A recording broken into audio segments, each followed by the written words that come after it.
मित्रो, edu Excel publications यांच्या official YouTube चॅनलमध्ये तुम्हा सर्वांचं पुन्हा एकदा स्वागत आहे. महाराष्ट्रातील आणि मराठी माध्यमातून आलेल्या सर्व विद्यार्थ्यांना फिजिक्स म्हणजे भौतिकशास्त्र हे साध्या, सोप्या आणि सुलभ भाषेमध्ये समजावून सांगणे हाच आमचा प्राथमिक उद्देश आहे. आज आपण शिकणार आहोत concept of P V diagram. P V डायग्रॅमलाच पी व्ही कर्व असे देखील म्हणतात, तसेच इंडिकेटर डायग्रॅम असेही म्हणतात. सर्वप्रथम आपण डेफिनेशन वाचूया. The graphical representation of an equation of state of a diagram is called as the P V diagram or P V curve or an indicator diagram of the system. आपण आत्ताच पाहिले किंवा आपण अगोदरच्या आर्टिकलमध्ये पाहिले की इक्वेशन ऑफ स्टेट म्हणजे नेमके काय. इक्वेशन ऑफ स्टेट म्हणजे हे एक मॅथमॅटिकल इक्वेशन असते की जे त्या सिस्टीमचे त्या स्टेटला प्रेशर, व्हॉल्यूम आणि टेम्परेचर या 3 स्टेट व्हेरिएबल्समधील मॅथमॅटिकल एक्सप्रेशन किंवा मॅथमॅटिकल रिलेशन स्पष्ट करते व या मॅथमॅटिकल रिलेशनला किंवा या मॅथमॅटिकल एक्सप्रेशनलाच इक्वेशन ऑफ स्टेट असे म्हणतात. इक्वेशन ऑफ स्टेट म्हणजेच प्रेशर, व्हॉल्यूम आणि टेम्परेचर यामधील रिलेशन होय. आणि जर हेच इक्वेशन ऑफ स्टेट आपण जर ग्राफिकल रिप्रेझेंटेशनद्वारे दाखवण्याचे ठरवले, म्हणजेच हेच मॅथमॅटिकल इक्वेशन, हे इक्वेशन ऑफ स्टेट आपण जर ग्राफिकल रिप्रेझेंटेशनद्वारे रिप्रेझेंट केले, दर्शविले, तर त्या ग्राफिकल रिप्रेझेंटेशनलाच काय म्हणतात तर P V diagram or P V curve or an indicator diagram.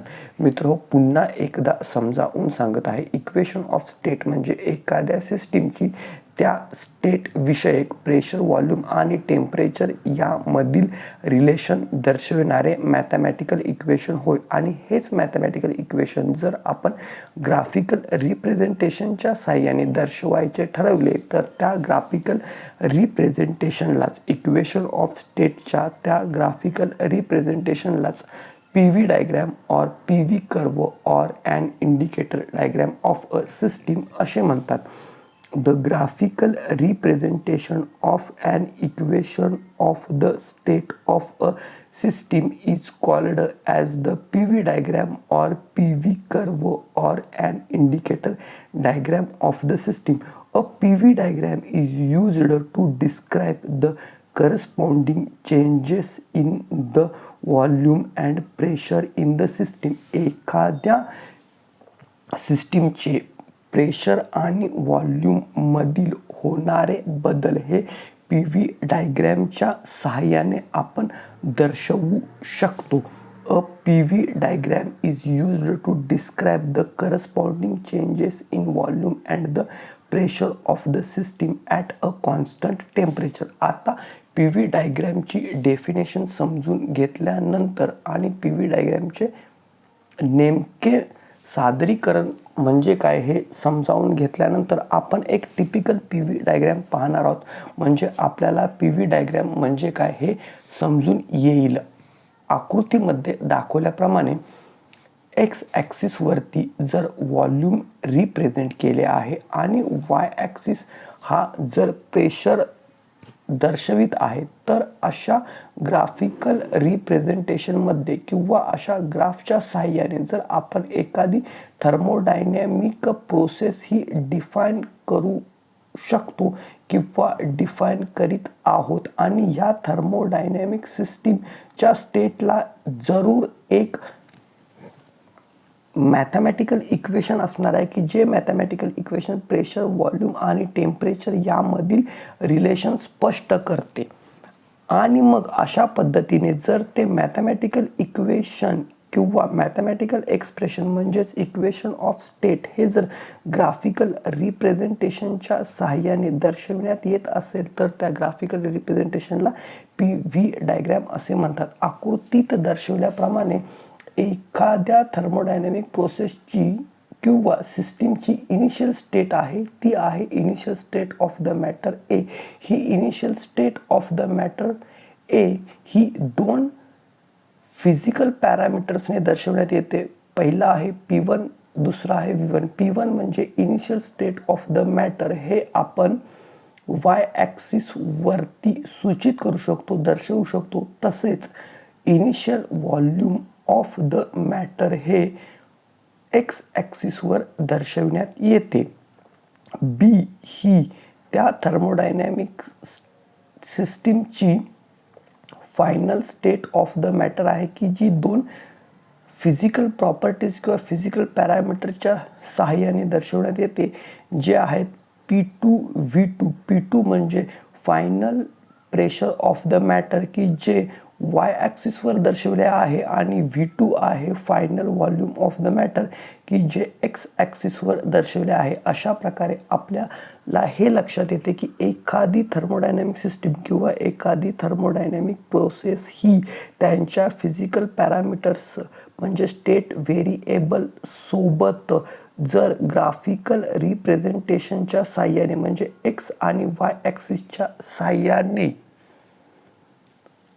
दर्शवण्यात येऊ शकते, आणि दर्शवण्यात येत असेल तर त्या ग्राफिकल रिप्रेझेंटेशनलाच PV डायग्रॅम किंवा इंडिकेटर डायग्रॅम असे म्हणतात. मित्र, अशा प्रकारे आपण कन्सेप्ट ऑफ PV डायग्रॅम किंवा PV कर्व किंवा इंडिकेटर डायग्रॅम म्हणजे काय हे शिकलेले आहोत. यापुढे आपण एक नवीन आर्टिकल शिकणार आहोत ज्याचे नाव आहे use and importance of a PV diagram. ते शिकण्यासाठी मी पेज टर्न आउट करीत आहे.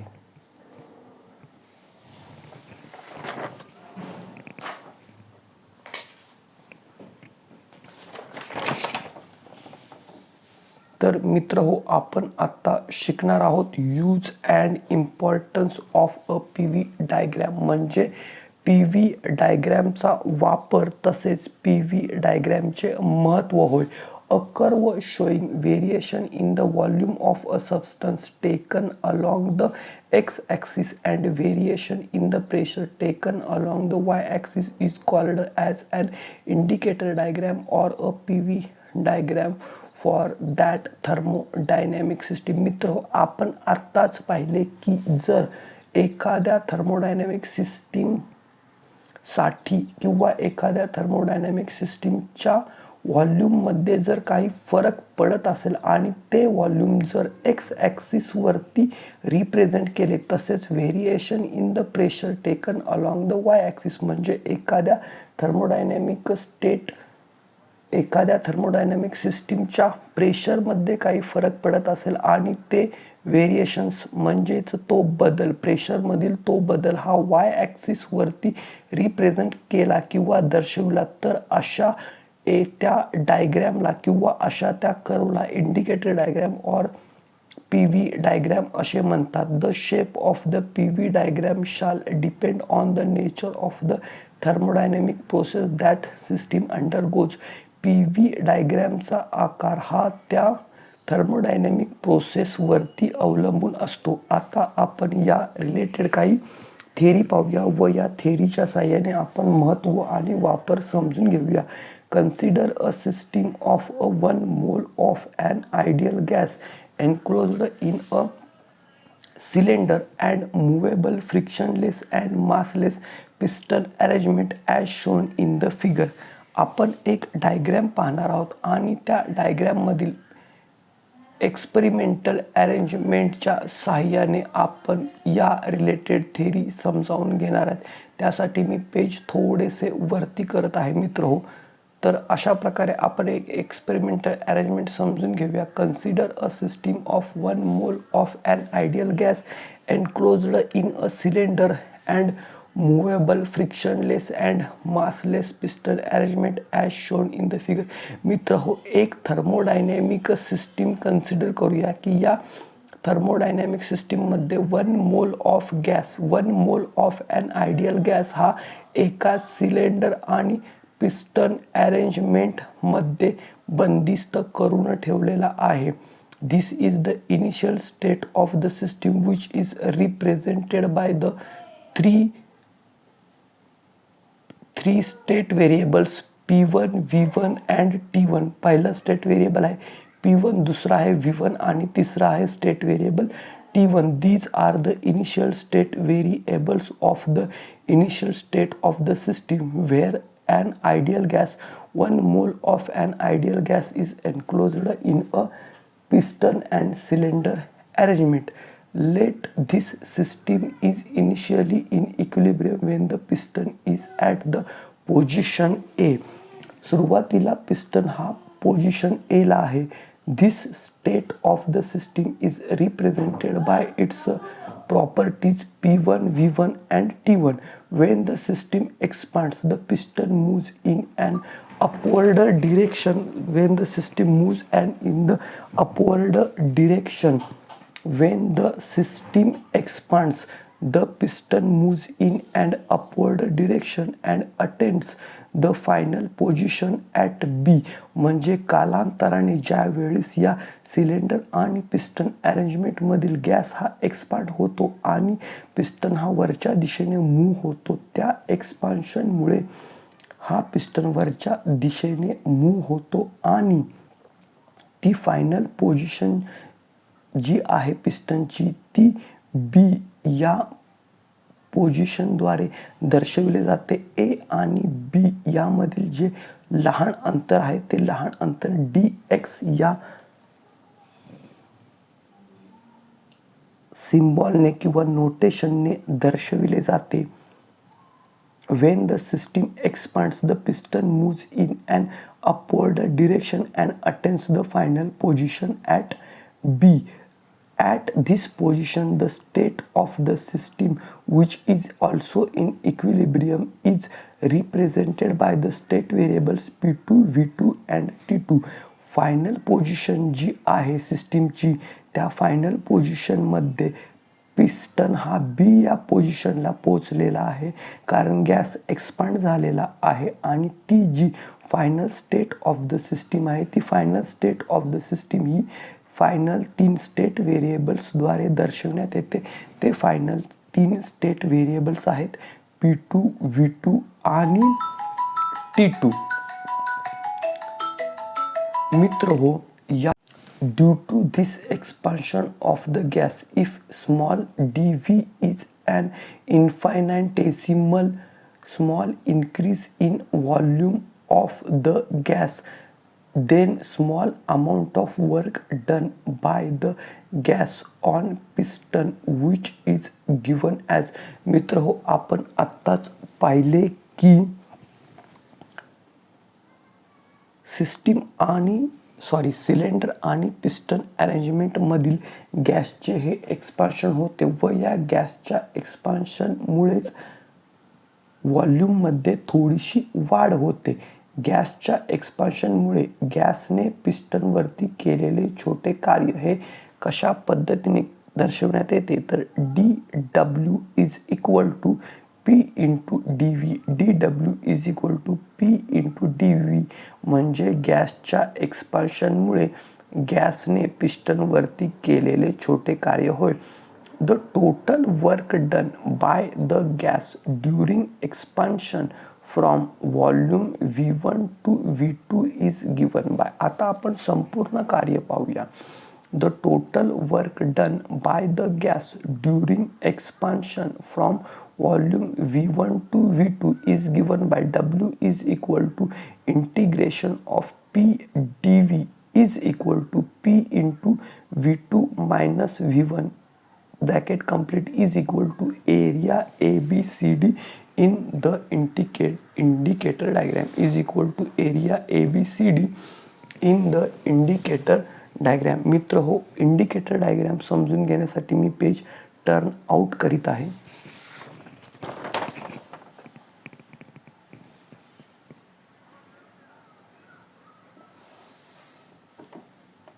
तर आपण कंटिन्यू करूया द यूज.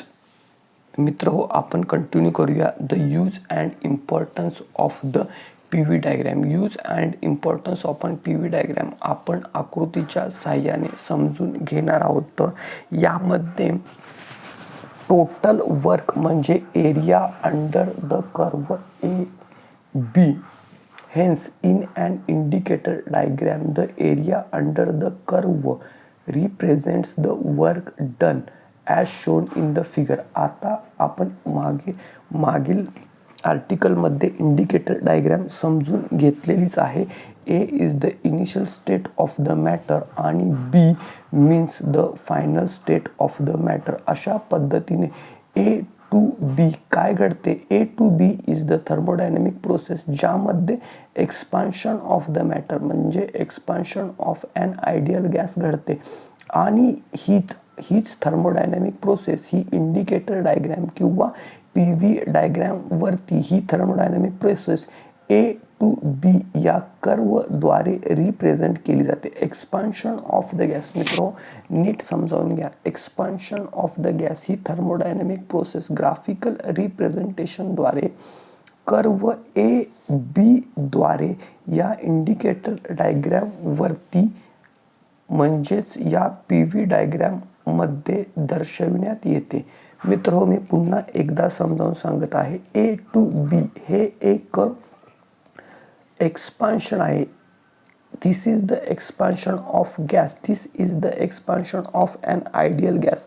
आयडियल गॅसमध्ये होणारे ए टू बी हे एक्सपान्शन ग्राफिकल रिप्रेझेंटेशनद्वारे म्हणजे कर्वच्या मदतीने दाखविले जाते. Therefore, A to B is the thermodynamic process. This thermodynamic process is represented by the graphical curve or graphical representation which is called as an indicator diagram. हे आपण शिकलेलोच आहे किंवा हे आपण समजून घेतलेलेच आहे. आता एक्सपान्शन होते म्हणजे इनिशियली जे व्हॉल्यूम असणार आहे ते कमी असणार आहे आणि फायनल व्हॉल्यूम ऑफ मॅटर हे जास्त असणार आहे. आणि म्हणूनच इथे म्हटलेलं आहे की V2 is greater than V1. Final volume हे इनिशियल व्हॉल्यूमपेक्षा जास्त आहे जे ग्राफिकल रिप्रेझेंटेशनने एक्स या ॲक्सिसवरती दर्शवण्यात आलेले आहे. इथे एक्सपान्शन घडलेलं आहे म्हणजे फायनल व्हॉल्यूम म्हणजे फायनल प्रेशर जे असणार आहे ते इनिशियल प्रेशरपेक्षा कमी असणार आहे. आणि म्हणूनच P2 is less than P1. This is the graphical representation. आणि या थर्मोडायनॅमिक प्रोसेस म्हणजेच एक्सपान्शन ऑफ आयडियल गॅसच्या वेळी जे टोटल वर्क घडलेलं आहे that total work done by the gas on the piston is represented by the area under the curve ABCD. काय म्हटलेले आहे इथे hence in an indicator diagram the area under the curve represent the work done as shown in the figure. या thermodynamic प्रोसेसमध्ये गॅसने पिस्टनवरती केलेले कार्य हे कशा बरोबर असते तर that is equal to the area under the curve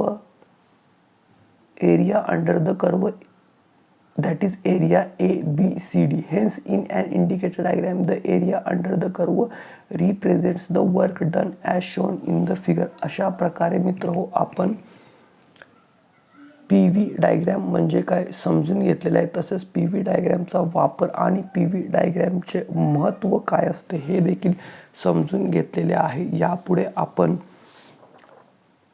P V डायग्रॅममध्ये जे वर्क घडते त्या वर्कचे साइन कन्व्हेन्शन्स काय असतात हे समजून घेऊया. धन्यवाद. जर तुम्हाला आमचा व्हिडिओ आवडला असेल तर तुमच्या इतर मित्र मैत्रिणींना जरूर शेअर करा.